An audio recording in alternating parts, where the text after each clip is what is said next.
welcome everybody to the Global Lecture Hall. Today we will have the 8th of our lecture, and this lecture is actually dedicated to industry. So actually, you know that the main topic of this series of lecture is embodied AI. And you know that we actually target the frontier of research in embodied AI. So naive thinking could lead to think that, okay, this is very interesting blue sky long-term research which limited impact on the short term on the economic world. So of course, curiosity research-driven research is important, and actually historically has proven the real engine of economical development. But sometimes you think that investigating on the frontier of research is not immediately useful for the economy.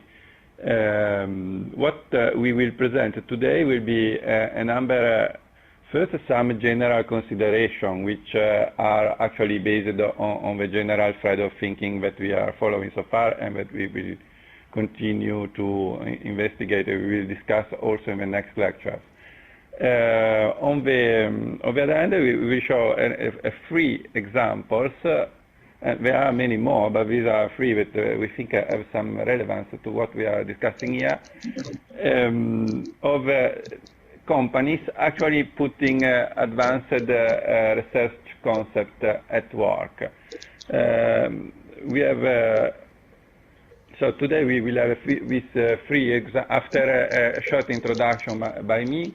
We will have a presentation of three companies: one from Italy, one from Switzerland, and one from Germany. And they are, you will see, they are different, but they have in common this idea of really working to the frontier of research in embodied AI, which you may translate into at the frontier of artificial intelligence and robotics. The first will be Enesis, which is an Italian startup actually founded by alumni of the Institute of the Scuola Superiore Sant'Anna. Then we will have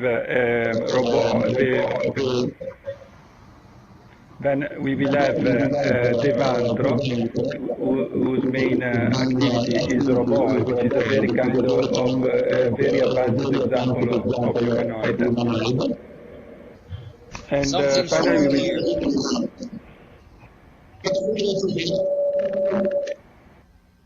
There is some echo. Okay, and then we will see Flyability, which is a spin-off of the EPFL in Lausanne, about a very interesting kind of model of flying robots. So before you see here the schedule. So we will have first about half an hour of a general presentation of a topic, when we will have a coffee break, and at 9:50 we will have a presentation of Enesis, and in 20 minutes by 20 minutes we will reach the end. So the idea, let's enter into the general discussion. The general discussion actually is related to what we have seen so far. I like sometimes to show this handbook, which was published in the middle of 19th century, after a number of huge problems that they had in the exploration of the Far West.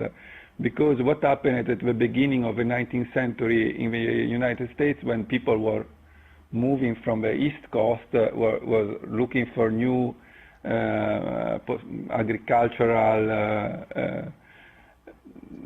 land in the West, basically. What happened was that many of the expeditions that were organized to go to West were lost. So there were a lot of casualties.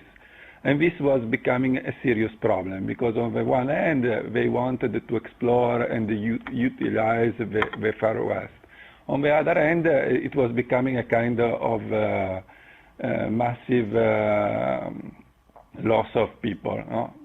And so they decided to write this handbook, which was written by a captain of the army, which was had practice and experience in exploring the Far West, which was essentially a set of good best practice to how to organize an expedition to the West.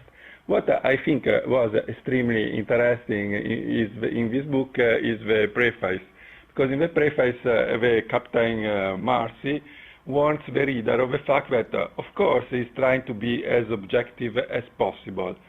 And of course, there are a lot of people giving advice about how to reach the Far West with an expedition. But the wise reader and the wise person willing to organize this kind of expedition should consider that the different agents, the different shipping agency, the different city along the way to the West had their own interest, and a lot of people have invested on some solution rather than on other solution or approaches. And of course, you need to know that with all the necessary objectivity, everybody will give you a biased point of view. So the point is that since I think that in this area of embodying AI and robotics in general, or AI in general, we are in a very similar situation because a lot of opportunities are opening right now. It's always a very good idea to follow this kind of advice. So consider that there are different investments already. You know? If you invest in a line of research, if you believe in a certain number of concepts, you will tend to think that that's what everybody should do. So you always should keep a critical attitude on the possible solution to a problem. So you need to be able to think different, so to speak. So let's talk about the idea of intelligent machine. So actually, it's not at all a new idea. No? Actually, already Aristotle had clear the idea that he put it in a very straight way. No? You know that in the classic society they used to slaves for low-level labor and also for essentially the member of the elite, the citizens, were not involved in any practical activity. So it's a modern idea that you can be part of elite and work hard. So in the past, the benefit of being a member of elite was not working at all and dedicate yourself to exactly curiosity-driven research and the arts and many other activities. No? So the idea was that they needed slaves for the economy. So they needed people to do the practical jobs like working in the fields or building small craft objects. That's what they used to do. And so Aristotle was extremely clear already on this. So they were already aware of the fact that if we had weavers, shuttles able to govern themselves, we would not have the need of slaves or apprentices. So it was very clear that it was what was the point. Another thing which is maybe even more interesting is that if it's not me, it was our colleague Caterina Pastra, who is actually active in AI and is coordinating a couple of European projects in AI. If you read the original Greek text with modern eyes, you actually understand that also the words that Aristotle is written in the slide, the words that this prostaintomenon, the words that actually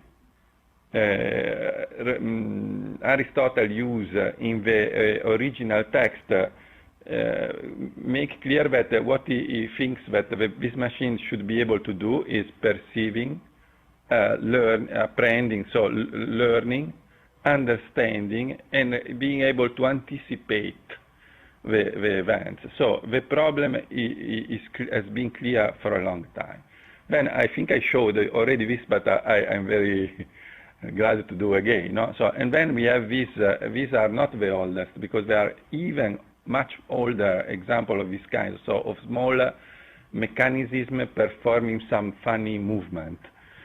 So these are a very sophisticated example of, for instance, this writer is able to write in a programmable way short sentences of 40 words. So which is not, if you think that they only use cams, rods, and various kinds of leverages, which is already an enormous achievement. The Karakuri dolls, and then we have different examples of this starting for this automaton which were built for the Emperor Charles V to recently the androids by Hiroshi Ishiguro, which I like to understand, to underline this are actually based on the same idea. So you have a very complicated, you have a state machine which manages the logic, and you connect it top down, so in modern terms with a Cartesian division of mind and body, to a mechanical structure. And you can do very nice things, actually spanning from this nice lute player, of these monks, which is able to bow and to simulate a prayer, to the more modern androids like those by Ishiguro, but by many other people. What's the problem there? So what we like to underline, and we underline several times, and we are going to underline again, is that this is more or less the same concept, the same paradigm. What happens that even when you and you may remember, I don't repeat because I don't want to repeat too many things. The problem of the Dennett's example of a robot trying to remove bombs from a room. So of course you can add details and details and details and details, but in the end the robot is not guaranteed to be able to remove a bomb. And this is related to the infamous frame of reference problem. So actually what changes over time is the frame of reference. And this is not really a problem of AI, it's a problem of the real world. So the real world is usually open-ended, in jargon, but you may also put it in another way. It's usually surprising. For instance, these are just to joke, two extreme example. The celebrated discovery of America was actually the side effect of another initiative. So the idea was to find a short route to Asia. Was based to wrong calculation of a real diameter of a sphere of the Earth, and it ended up in discovering the US. At this point, the frame of reference changed from a ball where there was Europe, Africa, and Asia to a bigger ball where were also the Americas. Now, this is changing the model. And this is what typically a real intelligent system should be able to do. We are able to do it with difficulties. The other example is even, is the example that, that in 2008 we were convinced that we were in a very safe world where financial crisis, thanks to sophisticated mathematical models used to calculate the price of option derivatives, so was a safe financial world. You know that we are, in particular in Europe, we are still struggling with the consequences of that of those calculations. So surprises comes in both sides. So the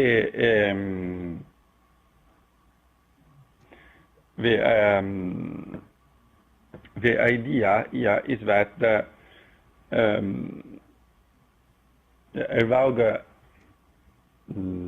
I start from saying with failures of classical AI. About classical AI is extremely successful, as we have told many times, because, for example, not only the chess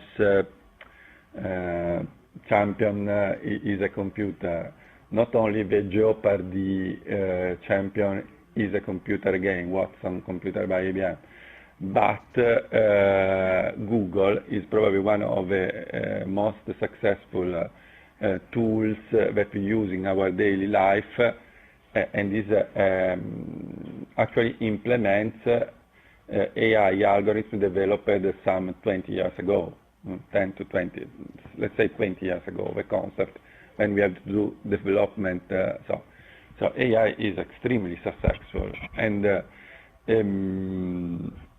what we see is that the limitations are really in dealing with the real world. So if it is data mining, if it is data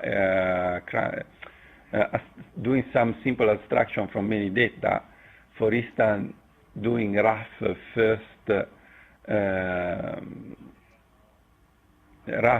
skeleton translation of text, it works. No?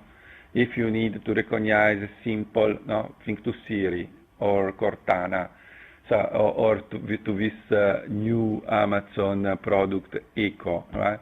So actually, if you do also give simple command in natural language, again, it is possible to understand. Where we have seen problems is really in doing things very simple, like those that we usually do, like grasping an object or dealing with the change in the level of lighting in the room, or with murky water streams underwater. Those are things where those current methods shows limitation. Does this mean that so we need to fix this, so to develop, and because another thing that we saw is that, so actually we should move from cognition as a computation, as a model, to cognition as an emergent from sensory motor processes. No? So a naive approach could be, okay, so let's wait that we develop the new models able to manage emerging control, orchestrating control of soft robots, and then we can start to do application of embodied AI. Or this is a naive approach, because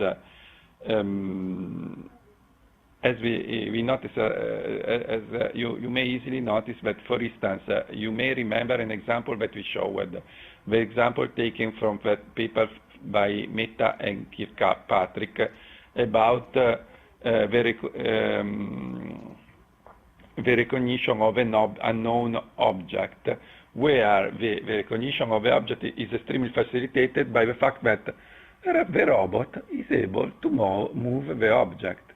And it's clear, no? Because I can maybe look in this way, directly. If I put this pen in this, okay, it is a pen, and we may do a long discussion of this, why we know that it is a pen, because it was on a block, and because this is a desk, so we'll use a lot of information when you require. But it's also true that in the case that you don't see this strange object, the best way that I can do to help you is to rotate it and to show it.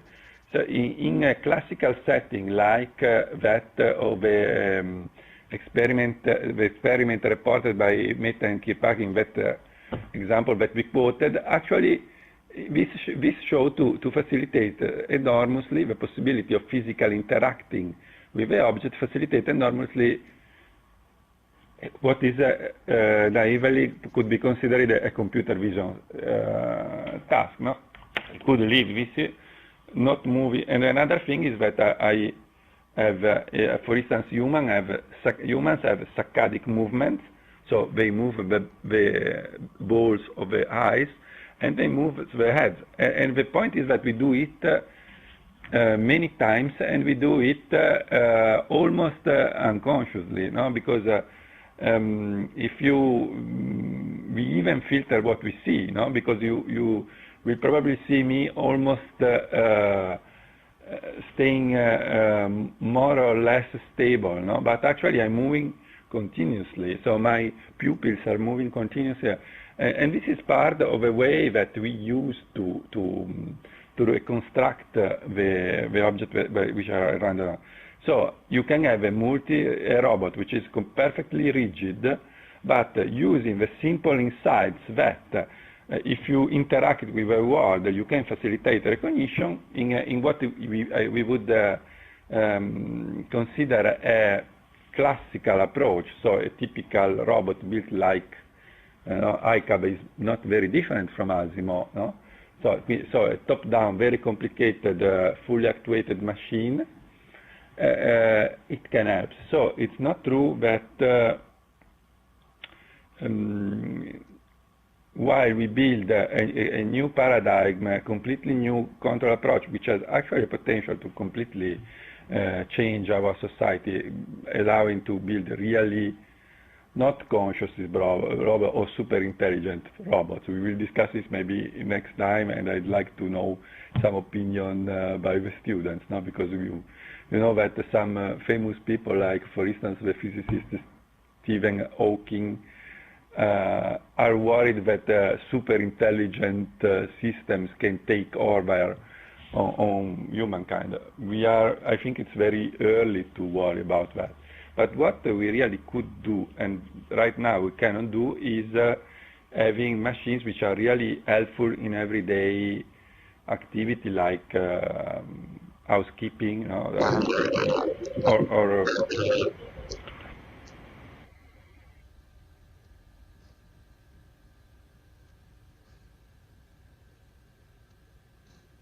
in the meantime, a lot of things can be done. For example,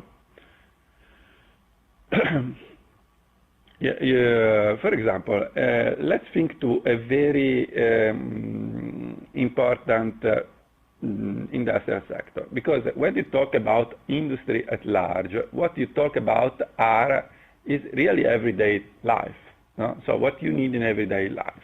You need a house, you need some clothes, as most of us live in areas where you cannot go around naked, and you need shoes, and you need food. So actually, the vast majority of the economical activity are activity related to providing the fastly growing population of our planet with basic essential things. So one of the basic industrial sector is the textile sector, no? The sector where clothes are made.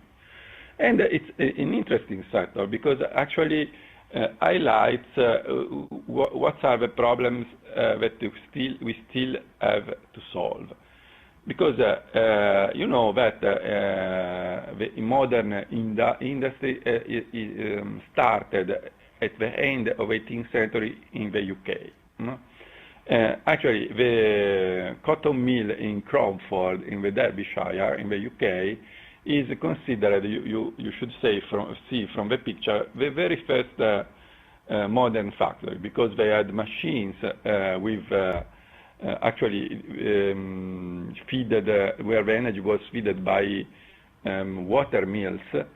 And you have these big buildings with many machines inside, many work, blue collar. So it's the beginning of a blue collar, and this is probably the very first factory in the world. The spinning jenny, which is the other, is a spinner, no? A mechanical spinner introduced in those time, is probably one of the very first industrial machines. So actually, textile industry is the very first industrial sector. And the development of the textile industry is what guaranteed in the UK about 1 or 2 centuries of hegemony on the planet. So now when the ships, English ships, intervened in China, actually the accumulation of capital made possible by the industry of started in the Derbyshire more about 1 century before was actually the process, this industrialization process, what was gave the UK and then Europe an hegemony on this planet for a long time, no?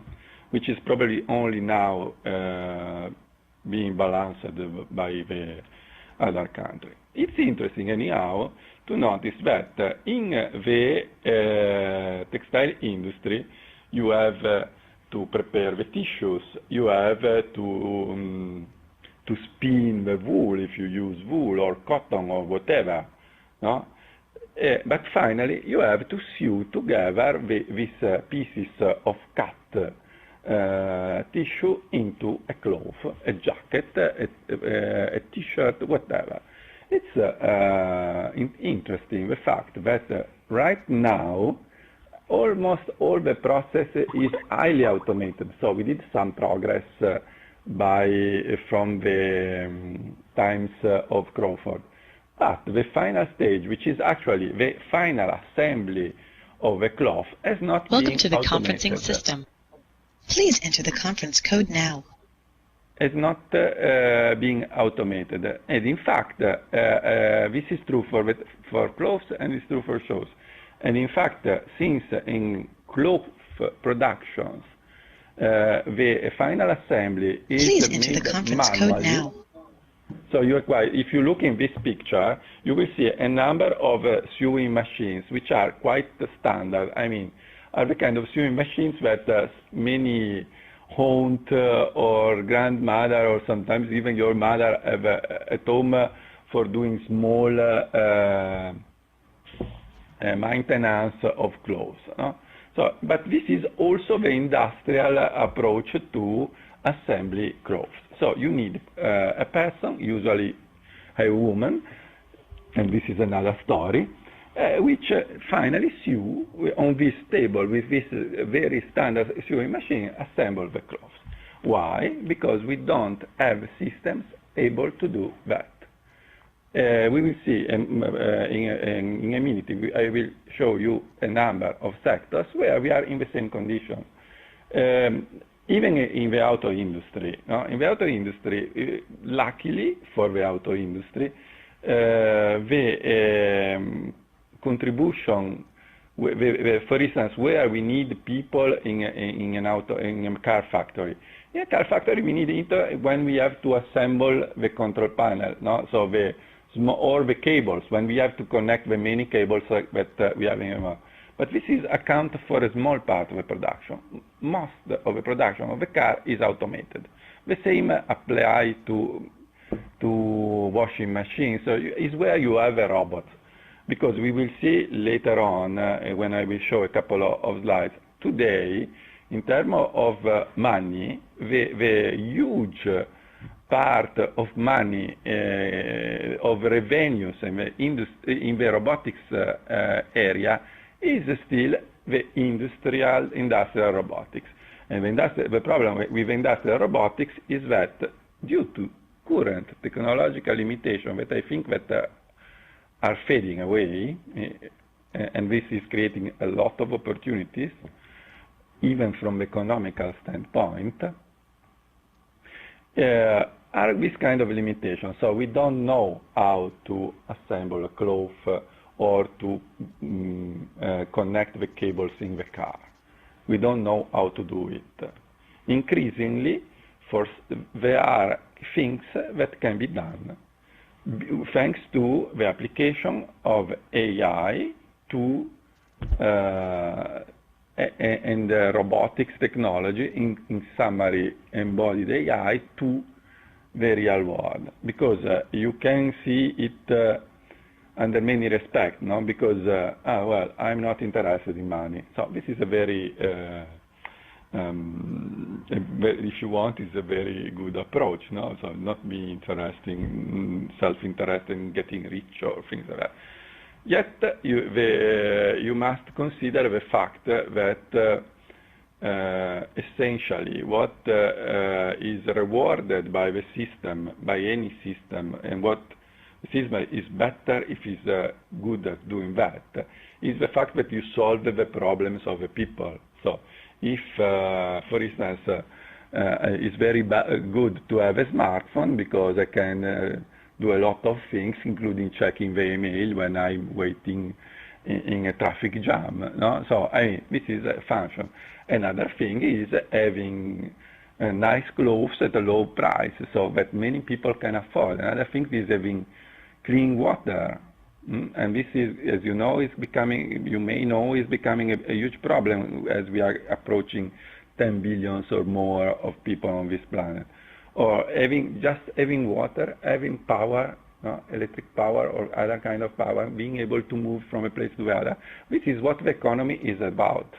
So you may not be interested by yourself to get rich, but you should be interested to solve problems. And the good news are that we are actually very challenged on this very warm and crowded planet, but we have many technological openings. So these things, for instance, on semi-floats that could have been a dream 50, even 20 years ago to automate, now, thanks to AI and advanced robotics, tomorrow, thanks to soft robot system, we'll probably be able to do. So, and you say, so you want to destroy jobs? We will come to that. So, and in fact, if we look at the media, so we have a flourishing of new applications that were not there, because a big, I was focusing on the industry because it is probably a sector where the traditional paradigm approach of having a rigid system with at least some sophisticated machine learning system is already opening a lot of possibility, and because the factory is a designed environment, is a maintained environment. So even if my robot is not able to move or to act in the wild, I can design a factory where the limitation, for instance, that my robot is not very good at recognizing changing in the lighting, well, I will keep the lighting at the same level and the same color, spectral color, and so that my robot will be able to recognize the object. So the factory is needed. But we are at the point in the development of technology where we can think of much more sophisticated things. So apart from sex toys, that it seems the idea by David Levy, which could be, look at the internet could even be a very interesting field. We can think of things that before we couldn't think of. For instance, this example, which is a real example in real Korean school of an English language teacher, which why they decided to build an English language teacher into a robot. Well, because there are not so many available English language teachers. So maybe a robot is not as good as for sure, is not as good as a real human teacher, at least a good human teacher, because maybe sometimes a robot could be even better. But if you have a shortage of resources, it can anyhow, if it is interactive, you can use it to teach basic English to kids. Why not?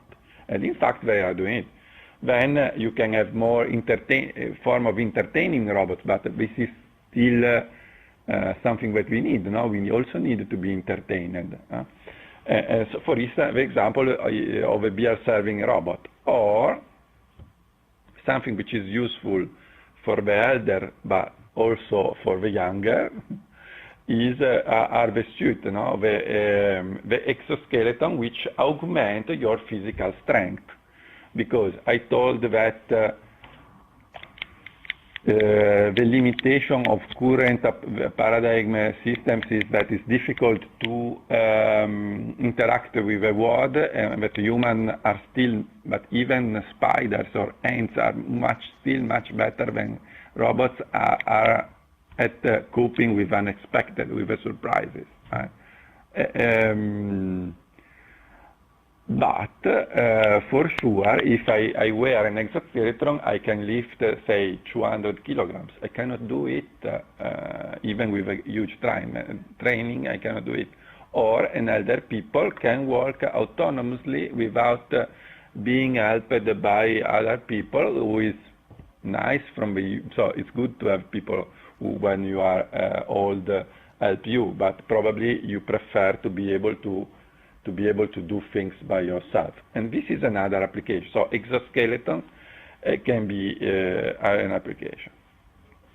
Now, okay, here we go into the detail. And so it's 1 year ago, because the problem, and this is something that you must focus on, the economic world is not a static world. It's a continuously evolving environment. So you can, at least you have to be a follower. So if there is a new technology that other people are using, you need to use it.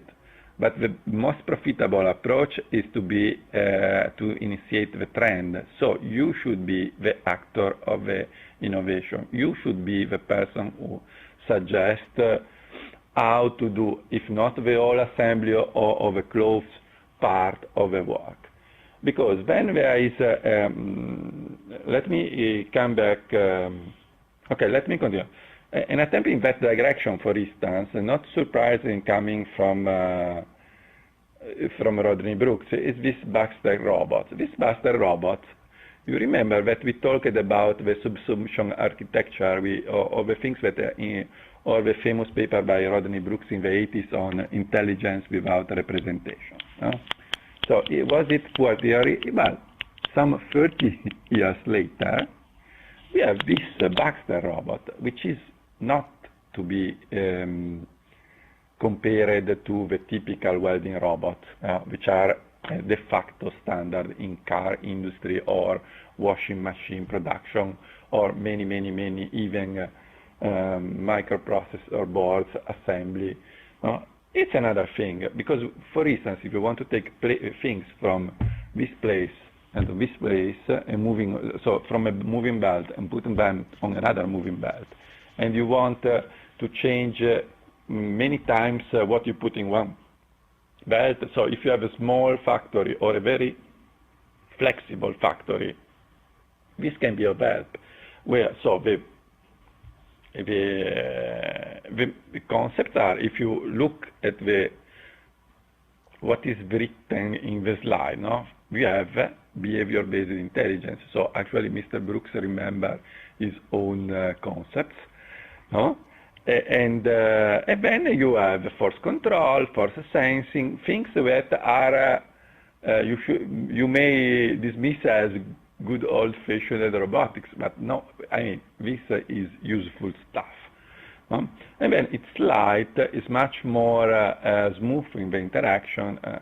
Another example, more dedicated to compete actually with welding robots that we are already in the factories in, I would say, for sure hundreds of thousands, but I would say millions right now, is an example. I don't have here a picture. It's the KUKA lightweight robot. You can easily find it, KUKA LBR from the German acronym, which is,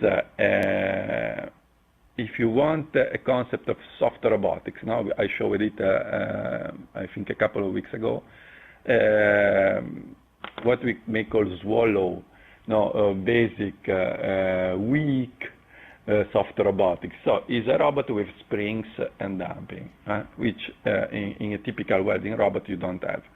This Baxter robot is a similar example. Is more, let me pass the concept, is more sloppy, so it's not the same accuracy of the KUKA LBR, because the KUKA LBR is really thought as a long-term replacement of current robotics technology in the production lines.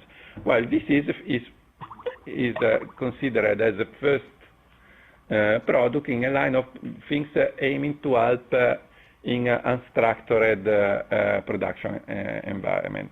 And you may know that most of the factories are actually very small. So usually you have some, this is another story, but usually you have a famous brand which have, think to Nike or think to Apple, which has managed essentially the brand itself and research and development. And then you have an enormous network of subcontractor so a network of subcontractor which actually make the job of producing. And you have extreme of companies like Nike, which essentially does marketing, strategic marketing, because also the local marketing is delegated, and research, and don't even do the assembly. And then you have typically in the car factory the assembly usually made by Volkswagen or Ford or FCA or whatever. So you have different models, but at the end of the story, around this big name, well-known big factory, you have, for instance, in the case of Apple, there is one of the big integrators is Foxconn, which is a Chinese company, right? One of doing the physical job, which is important because you will never have a smartphone with just the idea of a smartphone. No? So you actually have a galaxy of very small factories where all the jobs which you cannot perform with current robotics technology or current software technology are done by what? By who? By humans. And this points to another thing, because someone doesn't see with my enthusiasm the fact that many jobs that are today performed by humans could, in a very close future, be performed by machines, no?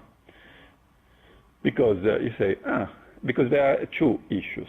Because you may have heard that, for instance, really textile production is, after being outsourced to countries where the main identified benefit was the fact that these people doing the sewing of the clothes could be paid 20 times, 10 times, sometimes even less, with respect to the same people doing that in Europe or the US.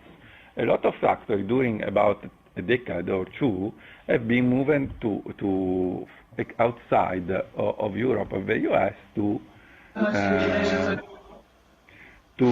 essentially to save on the cost. So Nike, but there are many other examples, almost everybody did that, was an example in the sense. Okay.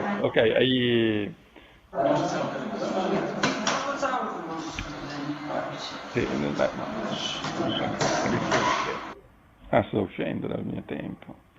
Okay, so I will try to conclude quickly, but the idea is that, so this has two problems now. So, and what happening is that there is the reinsourcing process. The reinsourcing process is actually leading back the factories, but not the jobs, because now the jobs are performed by machines.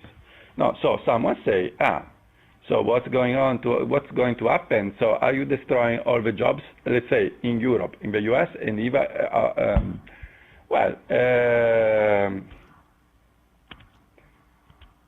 the problem is that we should partner, so the solution should be that we should partner in between, we may be nice to have a student presentation on this. The problem is that we actually should deal with that. Of course, having the means to improve enormously the productivity and to relieve people for doing boring, dull jobs is a good thing. We should manage socially, within our social organization, the process in such a way which is really a benefit and not just a massive destabilization of a relation among the countries and inside the countries. So this is, I think, an important issue that we will have to fix.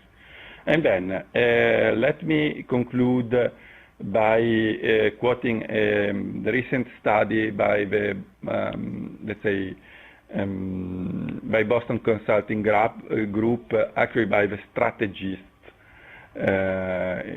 in the Boston Consulting Group about the evolution of robotics. If you look at this, it's very detailed, but just to you get the idea. There is a lot of movement in companies buying other companies, typically companies with a traditional technology buying small companies, exploring like those that we are going to see in a few minutes, which have some specific technology which can be integrating the whole process. We have a dramatic, and these are data from IFR, the International Federation of Robotics. We have a dramatic increase in the already happened, because this graph starts in the year 2000 and goes into the year 2015, into all sectors, no? Including military, and Vincent Müller talked about that. And you see that we are actually following, and if you look at it, it's clear in exponential, but it's an exponential which already happened from the year 2000 at the year 2015. And I conclude here, there are a number of areas where we can already envision application, which are area with high labor cost, for instance. So because there are areas where tasks which are dangerous. No? I mean, it's not a nice thing to involve people. For instance, painting of cars in the past was performed by people.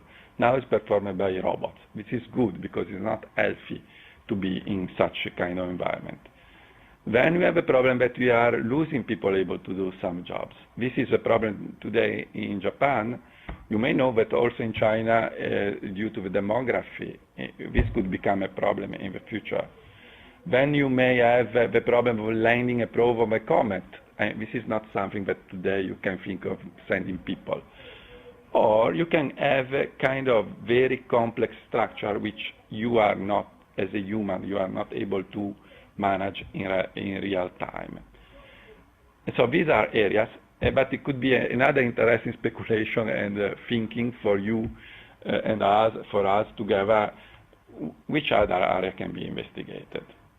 I just finished saying that we should not consider that when we project an evolution of a technology and the economy, we should not think that the possibility, technological possibility, is actually exploited or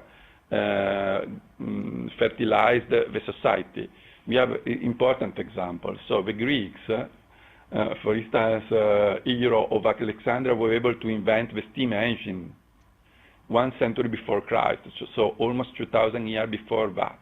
But they had slaves. They were not interested in neither automation, and we were able, so they did these things. They used the same insights on nature that was used to make the Industrial Revolution for opening the doors of the temples or entertain people in the gardens of rich people. So this is a possibility. So we're not sure that we will go in the direction that we see. We may not go in that direction. And then really these are the latest truth. So what, in summary, so why should we focus, study embodied AI? Because the insights can help us in a first wave where essentially you will need a human puppet. So since we are not able to perform high-level cognitive function, you need to be careful to leave the control in the hands of a human. But then this human can lift 200 kilograms or can analyze tons of data that the humans without the computer could not. So it's a model of a puppet, or the famous chess player where Wolfgang where actually there was a person hidden inside. And then when the ideas that we are developing. So when our paradigm will become a paradigm with a complete set of models able to design soft and intelligent robots able to really cope with a changing environment, we will have this kind of things. No? Here you have the octopus arm grasping the arm of a girl, I would say, and on the other hand we have the keep rigid body of Interstellar. So we are facing very interesting times. In the following of today, we will see some example in that direction, and that's all. Thank you.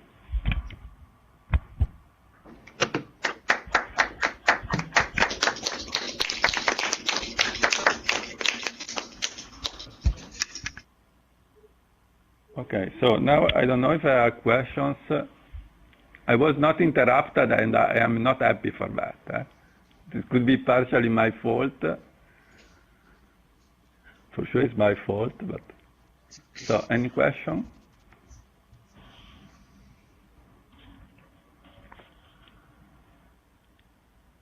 So, as we don't have a question, we may take a 5 minutes break, and then we can start with an easy presentation. Next session will be next Thursday, and we will have a couple of nice guests apart from the general discussion, where we will do kind of summary of what we have seen so far in terms of design and concepts. We will also have a couple of very interesting lectures from Peter Cork and Joanna Bryson, actually on two different aspects of AI. One is where we are with vision, and the other is about where, if you want, where we are with AI and consciousness. I will, for the students, I will send a couple of challenges for students' presentations. One, which is pending, because which is about, there is a recent book by Bostrom about superintelligence. And the other is related, and if you may have heard of recent declaration by Stephen Hawking and the Elon Musk, which are two big people in physics and entrepreneurship, who really seems to fear the taking over of a robot, a kind of Terminator-like future. So it would be nice to hear some opinion about that. So after that, thank you everybody for attending, and see you next week. Bye bye. Thank you. Thank you. Bye bye.